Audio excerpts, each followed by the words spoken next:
হয়েছে। আর এই গ্রামে কিন্তু আসার পরে আমার সাথে অনেক ভয়ঙ্কর ঘটনা হচ্ছে। এই গ্রামে কিন্তু আমার খুব ভয় লাগে। রাত্রিবেলা যখন বাড়ির ভিতর ঘুমোতে যাই তখন কিন্তু অনেক ভয়ঙ্কর ভয়ঙ্কর আওয়াজ হয়। ওই তো চলো এখন আমরা এই গ্রাম ছেড়ে পালাবো, চলো।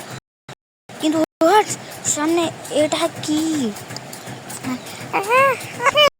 দাঁড়া দাঁড়া, কোথায় যাচ্ছিস? আরে তুমি কে? তুমি কে? আমি ড্রাগন ভূত। তুমি আমার কাছে কি চাও? আমি লাইক সাবস্ক্রাইব চাই। যদি তোর বন্ধুরা এই ভিডিওতে একটি লাইক সাবস্ক্রাইব করে দেয় তাহলে আমি তোকে ছেড়ে দেব। তো গাইস, আমি বাঁচার জন্য তোমরা প্লিজ এখন এই ভিডিওটা লাইক করে চ্যানেলটিকে সাবস্ক্রাইব করে দাও, নাহলে এই ভূতটি আমাকে চিড়ে খেয়ে নেবে। তো আর পার্ট 2 দেখার জন্য তোমরা কমেন্টে লিখে যাও পার্ট